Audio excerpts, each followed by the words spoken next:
5 साल की बेटी बाजार में गोलगप्पे खाने के लिए मचल गई। किस भाव से दिए भाई? पापा ने सवाल किया। 10 रुपये के 8 दिए हैं, गोलगप्पे वाले ने जवाब दिया। पापा को मालूम नहीं था गोलगप्पे इतने महंगे हो गए हैं। जब वे खाया करते थे तब तो 1 रुपये के 10 मिला करते थे।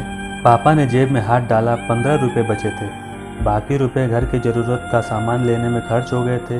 उनका गांव शहर से दूर है, 10 रुपये तो बस का किराया लग जाना है। नहीं भाई, 5 रुपये में 10 दे दो।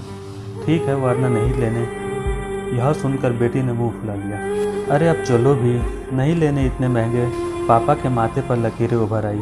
अरे खा लेने तो साहब, अभी आपके घर में है तो आपसे लाड भी कर सकती है। कल को पराए घर चली गई तो पता नहीं ऐसे मचल पाएगी या नहीं। तब आप भी तरसोगे बेटियों की फरमाइश पूरी करने को। गोलगप्पे वाले के शब्द तो चुभने वाले थे, पर उन्हें सुनकर पापा को अपनी बड़ी बेटी की याद आ गई, जिसकी शादी एक खाते पीते पढ़े लिखे परिवार में की थी।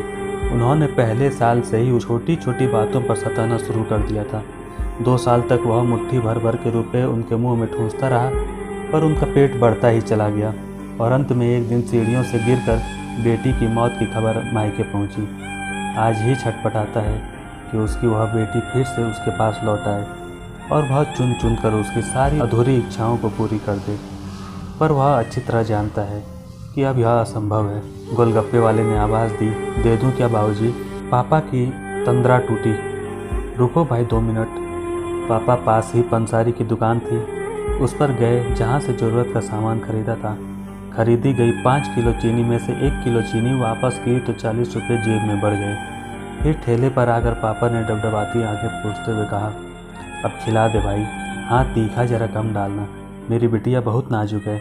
सुनकर 5 वर्ष की गुड़िया जैसे ही बेटी की आंखों में चमक आ गई और पापा का हाथ कस कर पकड़ लिया। जब तक बेटी हमारे घर है उनकी हर इच्छा जरूर पूरी करनी चाहिए। क्या पता आगे कोई इच्छा पूरी हो पाए या ना हो पाए। ये बेटियां भी इतनी अजीब होती है। जब ससुराल में होती है तब मायके जाने को तरसती है। सोचती हैं कि घर जाकर माँ को ये बताऊंगी, पापा से ये मांगूंगी, बहन से ये कहूंगी, भाई को सबक सिखाऊंगी और मौज मस्ती करूंगी। लेकिन जब सच में मायके जाती हैं तो एकदम शांत हो जाती हैं, किसी से कुछ भी नहीं बोलती। बस माँ बाप भाई बहन से गले मिलती हैं, बहुत बहुत खुश होती हैं। भूल जाती हैं कुछ पल के लिए अपना पति ससुराल, क्योंकि एक अनोखा प्यार है मायके में, एक अजीब कशिश होती है मायके में। ससुराल में कितनी भी प्यार मिले, माँ बाप की एक मुस्कान को तरसती हैं ये बेटियाँ। ससुराल में कितना भी रोए पर मायके में एक भी आंसू नहीं बहाती ये बेटियाँ, क्योंकि बेटियों का सिर्फ एक ही आंसू माँ बाप भाई बहन को हिला देता है, रुला देता है। कितनी अजीब हैं ये बेटियाँ, कितनी नटखट हैं ये बेटियाँ।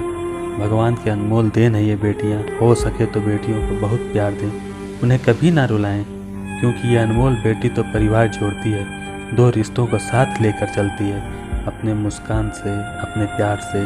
हम चाहते हैं कि सभी बेटियाँ खुश रहे हमेशा, भले ही हो वो मायके में या ससुराल में। खुशकिस्मत हैं वो बाप जिनकी बेटियाँ हैं।